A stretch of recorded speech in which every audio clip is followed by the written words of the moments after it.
A couple weeks ago, I asked you guys what you'd want for an upcoming video. After looking into issues with Hexaria's drop rates, I realized everything's already really been suggested in entry box, so I feel like I'd just be covering something that's already been brought up time and time again in the community. So I figured I'd give the close runner-up and a poison archetype video a shot instead. Until I realized there's just not enough on the table there for a full archetype analysis either. However, I didn't want to leave you guys empty-handed, so today's topic is going to be about the poison archetype, just not about the playstyle in full. Rather, an extremely relevant sub-archetype of the playstyle in the recently reworked Toxic Coat, which has greatly changed how it and multiple other cards play. So in this video, we're going to be going over Toxic Coat, its corresponding cards, and how to deck build around them. Let's get into the video. Archetype Basics. Toxic Coat, despite being part of the poison archetype, has enough now to the point where you could say it has its own sub-archetype. But how does it play out? Well, it's pretty simple. Bring lots of Toxic Coat compatible cards, and then upgrade them with Toxic Coat to get the most out of each card spot. What you make out of the rest of the deck is up to you, but first and foremost in Toxic Coat decks is obviously the usage of Toxic Coat. Getting a Toxic Coat in your hand early on is the highest priority when using the deck, and you'll have to take that into account when deck building too. Yeah, there's not really much else to say about the playstyle, it just boils down to upgrading cards and then using them. With that out of the way, let's cover the most important card of the playstyle. Toxic Coat. Before we dive into the new flashy Envenomed cards, let's break down Toxic Coat in depth itself. Its base stats set the framework for everything that comes after, and understanding them is key to seeing why the card works. Toxic Coat is an ultra rare card that costs 1 bit. Normally, this card is unusable, however when one of these cards are in the caster's hand too, the card will become usable to the caster. On use, you can choose a card in your hand to upgrade. The card will then be discarded and replaced with an Envenomed version of the card. Toxic Coat is also quick play, meaning it won't take up your whole turn. Compared to the other upgrade cards, Toxic Coat is by far the most flexible of the bunch. While you do have to spend an extra bit to get the effects up, unlike Icy Sigil, its effects are way more worth it for the cost and setup requirement. While you can't give the upgraded card to another teammate like Steel's Forge, Toxic Coat also doesn't banish the selected card, and its effects are widely more unique than the selection Steel's Forge currently has to offer. No, a 25% attack buff can't make up for that. It also helps Toxic Coat that most of the cards that are compatible with it are already pretty good on their own within the upgrade cards archetype, so using them without upgrading them isn't the end of the world in case you seriously aren't pulling Toxic Coat during a fight. As weird as it sounds, Toxic Coat's playstyle, not being entirely dependent on Toxic Coat if worse comes to worse, makes the card good. You're not relying on an early Toxic Coat to get going and can hold your own until then if it takes longer to pull a Toxic Coat than you expected. Of course, if you're making a Toxic Coat deck, you should obviously bring Toxic Coat. However, this brings up an important question. Do you bring just one or a full set of two? Well, there's pros and cons for each of these choices. Bringing one saves deck space that you could use for something else such as a tutor or another Toxic Coat compatible card. However, you'll lose consistency in pulling Toxic Coat early. Bringing two does the opposite, making it twice as likely that you'll end up with a Toxic Coat in your starting hand, but losing out on extra deck space. What's worse is that if you do manage to get both Toxic Coats in your hand, you'll probably self-discard one of them, as having two in your hand is absolutely useless. Personally, I just go with one Toxic Coat and then bring a few tutors to up your odds of getting it early. Although, who knows, maybe 2 Toxic Coats is viable too. Let me know what you think in the comments. Envenomed Cards. While Toxic Coat's stats are great, the real strength of Toxic Coat comes from its variety of compatible cards. The card limit for decks is 50 cards, and while you obviously don't just want a deck of Toxic Coat and compatible Toxic Coat cards, you'll likely find yourself relying on a good mix of them, and each one plays a very different role worth examining in detail. So, let's break down each Envenomed card one by one, what it does, how it plays, and where it fits in the bigger picture of a Toxic Coat deck. Envenomed Rusty Knife.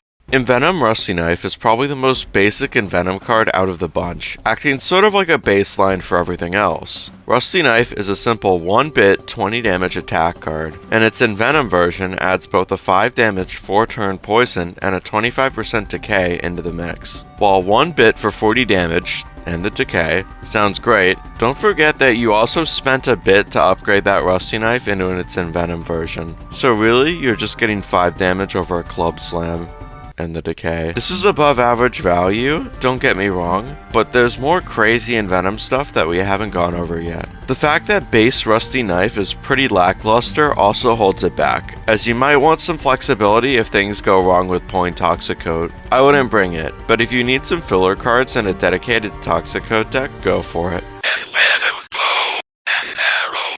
For some reason, this card didn't have the bonus damage Mage conditional on release, which I find funny. However, it quickly got its Mage conditional after a few days. Everyone knows Bow and Arrow. Deal 40 damage for 3 bits, 50 to mages. However, when Envenomed, it 2 gains a 5 damage 4-turn poison and a 25% decay. A total of 60 damage without its conditional and 70 with.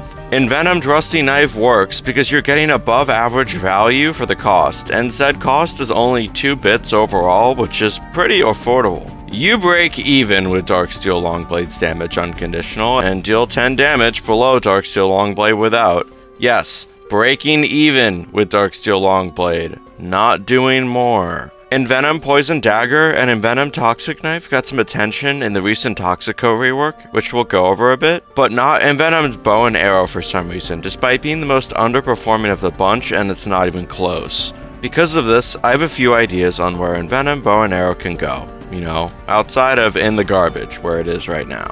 First off, a change which amplifies its Mage conditional into something truly worth it for the extra bit spent. Hitting a Mage changes Envenomed Bow and Arrow's 4-turn decay effect into a 4-turn heal block effect, and this would replace the Envenomed card's current plus 10 damage Mage bonus conditional. Something seen with the newly added Envenomed cards is a variety in their Toxico bonuses, and I think Envenomed Bow and Arrow's effects could use some variety too. A lot of Mage enemies have some sort of heal card in their loadout, so having the Envenomed Mage conditional card counter this would make sense, and I actually feel like the extra bit spent from Toxic Coat was worth it. Second, a more simple change to its stats. Both its poison and decay duration are increased by 1, making them each 5 turns now. This would up its total damage to 65 without its conditional and 75 with. It no longer just breaks even with Darksteel Longblade's damage unconditional, and a 5-turn decay is a pretty good window of opportunity to get some rotten calls in. It's nothing game-changing to the card's design, but it doesn't have to be game-changing. For now, I wouldn't use Bow and Arrow with Toxic Coat, not even for filler. There's better options and it's not even close. Envenomed Poison Dagger. This right here is the best card to run with Toxic Coat. I know we still have the other card to go over, but Envenomed Poison Dagger brings so much to the table in comparison. Poison Dagger has consistently been good throughout its time in the game, ever since its release back in 2018. 2 bits for 5 damage and an 8 damage 5-turn poison, adding up to a total of 45 damage. When upgraded, it adds an extra 20 poison damage and a 4-turn 25% decay to the mix, increasing its overall damage to 65. However, you're probably asking, does this extra poison count as its own stack? Well, as of the Toxic Coat rework, it does. This is great for stacking poison for synergy cards like Catalyst and Nervous Flick. Basically, you're getting a Toxic Knife with some decay attached to it for 3 total bits, which is pretty good for the deck spot. Unfortunately, Envenomed Poison Dagger isn't compatible with Disease Dagger, which is a bit of a letdown. Well, I would have said that until... Disease Dagger.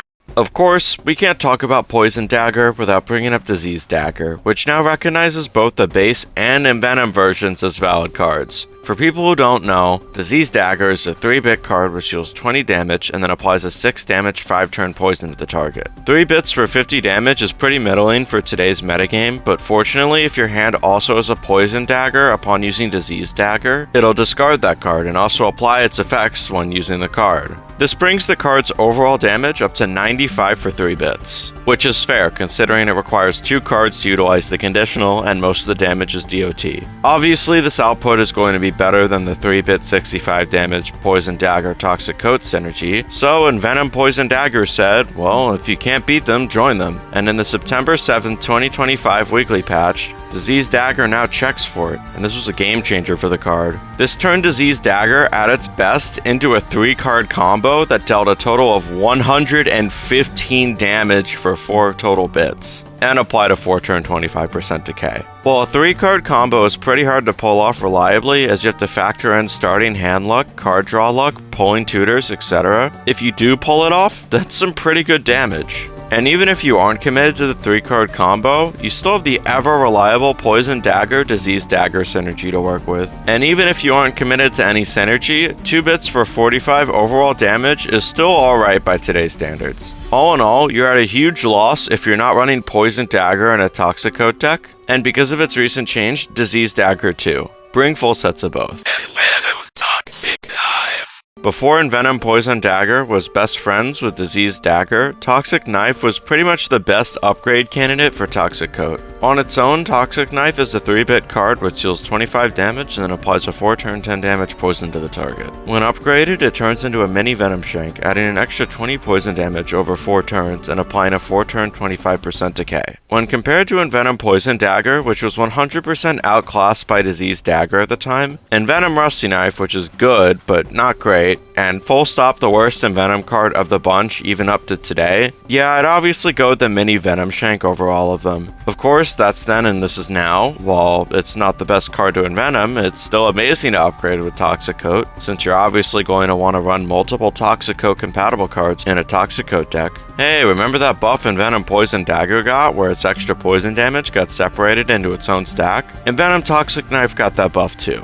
allowing it to be a little better at poison stacking now. You're going to want to run Toxic Knife in a dedicated Toxic Coat deck, it's as simple as that. If you're at this point in the video, I just want to say thanks for watching. If you like what you're seeing, feel free to leave a like on the video so more people can see it. If you want to know when more content drops, feel free to subscribe. New Envenomed Cards. Alright, there's new ones. The Toxic Coat rework didn't just contain key buffs for some of the Envenomed cards, but also expanded the amount of compatible cards Toxic Coat has. This is where you're going to start seeing some more variety and bonus effects given through Toxic Coat, instead of the usual 5 damage, 4 turn poison, and 4 turn 25% decay. And this wasn't just a card or 2 added to Toxic Coat. Toxic Coat got 5 new Envenomed cards to its arsenal. We're going over all of them in this section, starting off with one of the most bizarre Envenomed cards, Envenomed Double Cross. Envenomed Double Cross.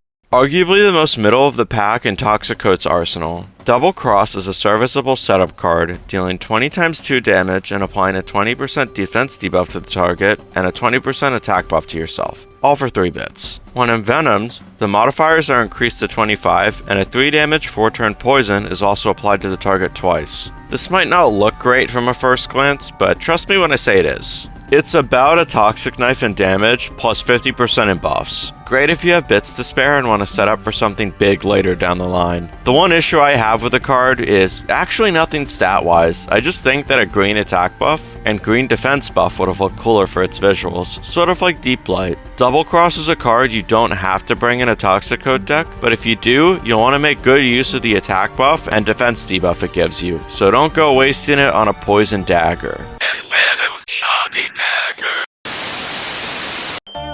Welcome to your first interview here at Value Rose Industries patent pending. Recently, our stocks have been down heavily. However, you know whose stocks haven't been down recently? Toxic Coat. My dear sir, you joined at the right time in Value Row history. This company has had to make some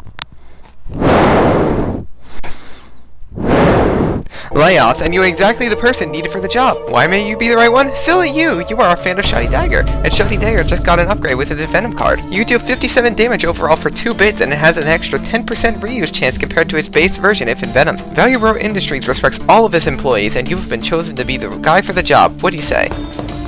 Wait, I haven't even told you about our health insurance yet! As I was saying, this card has really good reuse value when it comes down to a Toxic Coat option, giving you bother to envenom it and then use this card repeatedly. Easily slottable in a variety of decks, that Shoddy Dagger can get good value on its own. How does it stay together better? Well, by using the patent pendant valuable glue, of course. Now that's that out of the way, what are some of its downsides? Well, first is obvious, the RNG aspect that you could get really unlucky, and you are limited on how many Shoddies you can bring, unlike other Toxic Coat cards. That's all I have to say on behalf of Value Row Industries, and it seems I lost another employee.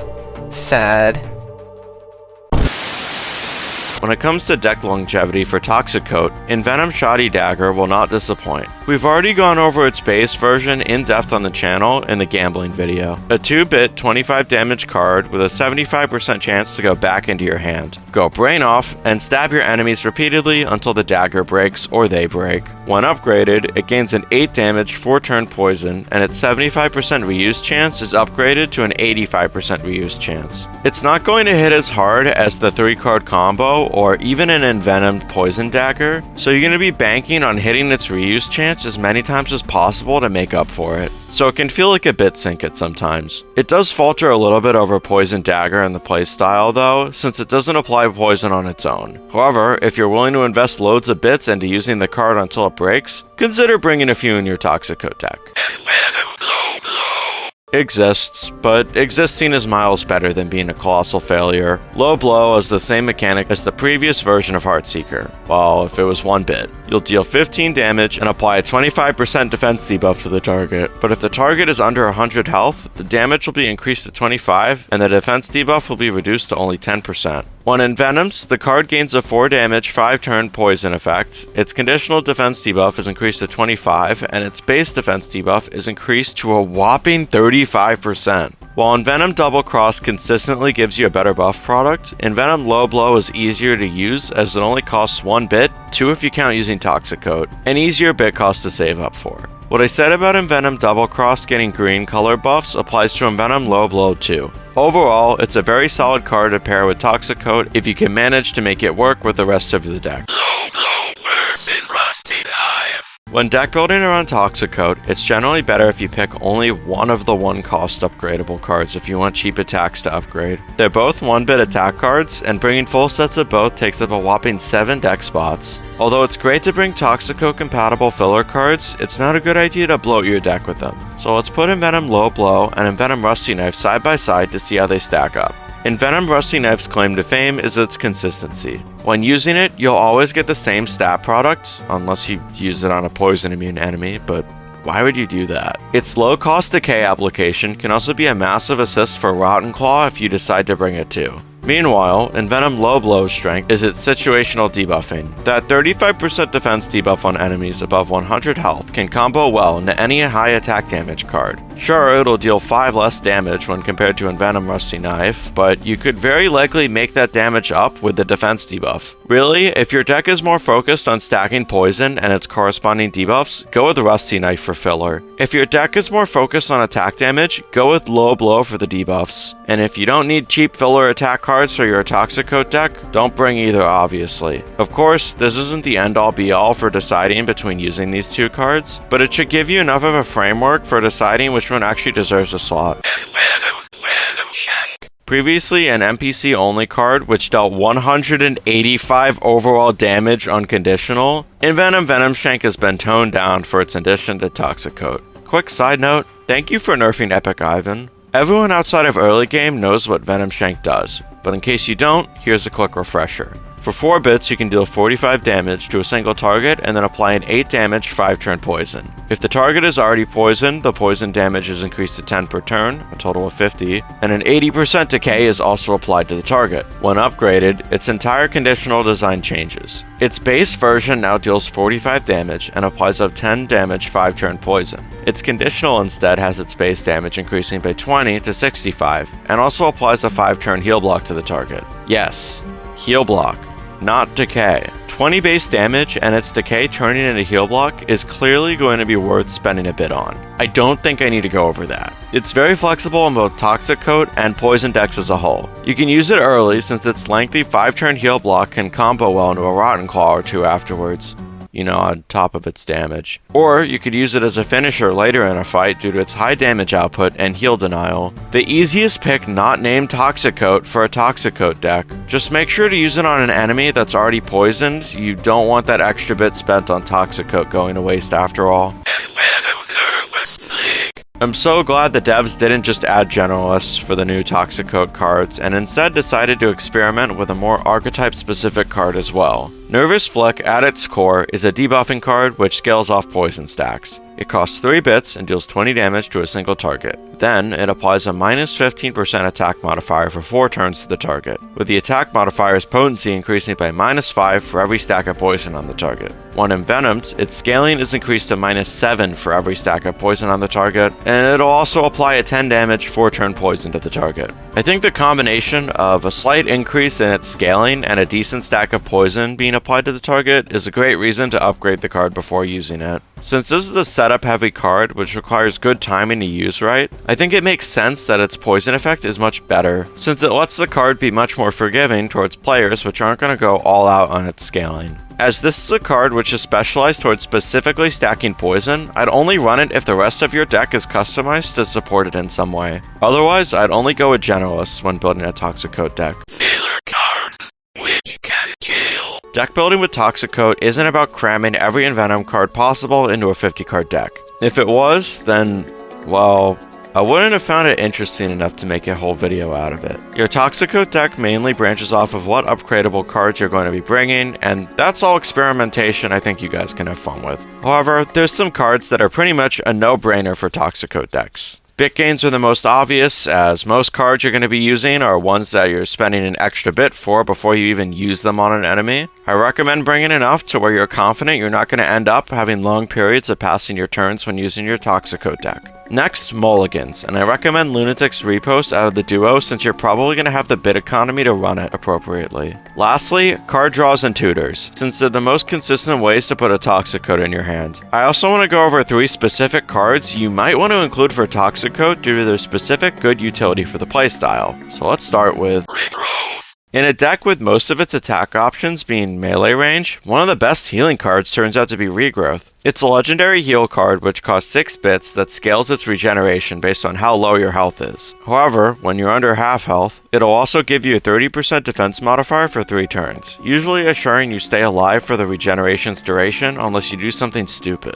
Although, you also get a minus 30% attack modifier for 3 turns if you get the defense modifier. It isn't a deal breaker when most of your attacking options have a majority of its output as poison damage instead of attack damage. It can be a little hard to figure out when exactly to use the card in a fight, but if you can get the hang of it, Regrowth can help you out a lot in a Toxic Coat deck. Regrowth also comes in 3 unique flavors. Comment down which one's your favorite. Rocket Claw. One of the best attack cards that isn't compatible with Toxic Coat to run in a Toxic Coat deck, and that's because of its conditional. Hitting a target with a negative attack modifier, negative defense modifier, fatigue, heal block, or decay increases its base damage by 15, bringing its overall damage up from 40 to 55. And wouldn't you know it, 2/3 of the Envenomed cards apply one of these effects. Add the fact that it only costs 2 bits, and it makes for an extremely flexible source of damage when used in almost any Toxic Coat deck. You want to bring some copies of this card in any Toxic Coat deck with at least 2 or 3 upgradable cards that apply its conditional activating effects. It's that simple. Corrupted